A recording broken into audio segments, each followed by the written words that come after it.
18 of Truex, and the 9 is going to force his way in.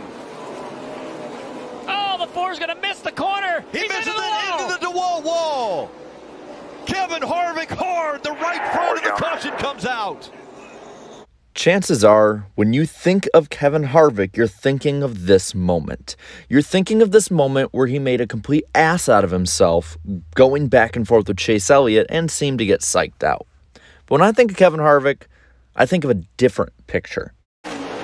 He's going to do it. He's going to win the race and the NASCAR Sprint Cup Championship. California's Kevin Harvick does it. Now, why did I choose to start my video about Kevin Harvick with these two polar opposite moments in his career?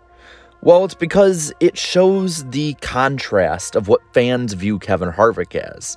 A lot of fans who've been watching for a long time view Kevin Harvick as what I think he is. One of the greatest NASCAR drivers to ever grace our television screens, and somebody who, even though we might not appreciate what he says or does in the moment, should be appreciated for his talent. But what a lot of people are viewing Kevin Harvick as right now is over the hill. And I'm here today to say that I think, while I can understand what you're thinking is, I think you're kind of wrong on this one. So let's go into it right now. This is why I think Kevin Harvick can, and probably still is, an elite NASCAR driver. Currently, right now, when you look at Kevin Harvick and the points and you look at the stat sheet, it's not inspiring this year. He is currently 7 points outside the playoffs. He's behind his teammate, Aric Almirola, who's currently in the playoffs. And in 16 starts this year, he's winless with 4 top 5s, 8 top 10s, 13 laps led, along with 13 lead lap finishes, 3 DNFs, a 20th place average start, and a 13th place average finish. Like I said, he's 17th on the grid and currently 12th in points. And right now, he is on par to have one of probably the worst seasons of his career when it comes to racing at SHR. It probably would be the worst season. He's on track to go winless with 9 top 5s, 18 top 10s, 30 laps led, and 30 lead lap finishes. And if it is the way it's going right now, probably 6 or 7 DNFs. But I would argue that right now the stats don't necessarily reflect the way that he has run in recent weeks and overall this season. Simply do this for me. Take out the DNFs that Kevin Harvick has suffered this year. And they've been, a lot of times, not of his own doing.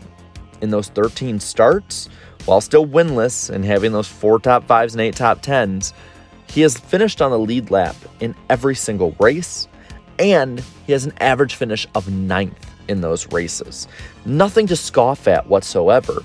And had he finished any of those races, we'd probably easily be talking about him in the same respect as easily Christopher Bell, but probably Martin Truex Jr. and maybe Ryan Blaney.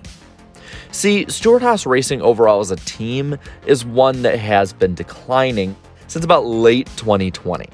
When you look at the other 3 teammates that he has from last year and the start of this year, in the 52 starts, it hasn't been the greatest overall. Let's look at Aric Almirola, the aforementioned driver who currently is beating him in points, and that's basically the only place that he's really beating him in. See, he has matched his top 5s and top 10s from last year in 2 and 5, but he hasn't led many laps. He's finished on the lead lap less than Harvick, has a worse average finish, and in a lot of ways has a lot less speed, especially since the start of the year. And last year, like I said, he had those 2 top 5s and 5 top 10s, and ran about 20th all year, with the exception of a New Hampshire win. So I would say he is beating his most experienced teammate. Let's look at Chase Briscoe. Briscoe last year had no top 5s on the year, 3 top 10s, and only finished on the lead lap half the season, and also finished about 20th every week and 23rd in points. This year he has improved, but outside of leading laps at Gateway and Phoenix, it really hasn't been that different in the leading laps department, and while he's matched Harvick in lead lap finishes, that's about it. Harvick has a better average finish, he's better in points, even without the playoff grid, and he has more top 5s and top 10s than Briscoe. As for Cole Custer, he's fallen off a cliff and has basically been the exact same year over year in just about every statistical metric, except he has less top 10s. So overall, the drivers might not be there, but I would say that Briscoe and Almirola are very talented drivers who are probably still getting held down as well by their equipment. And I think that's what's holding Harvick back right now. Harvick right now is a solid 4th to 9th place driver every week. He's not going for wins the way that he used to, but the equipment is not there. When you look at the last 5 years for Kevin Harvick, you can really see that there's actually kind of been fall off in a few areas statistically that we really don't pay too much attention to.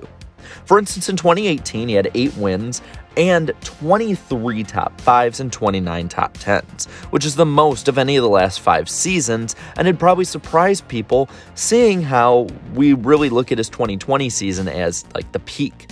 But he led 2,000 laps that season, and he finished on the lead lap 31 times with 4 DNFs.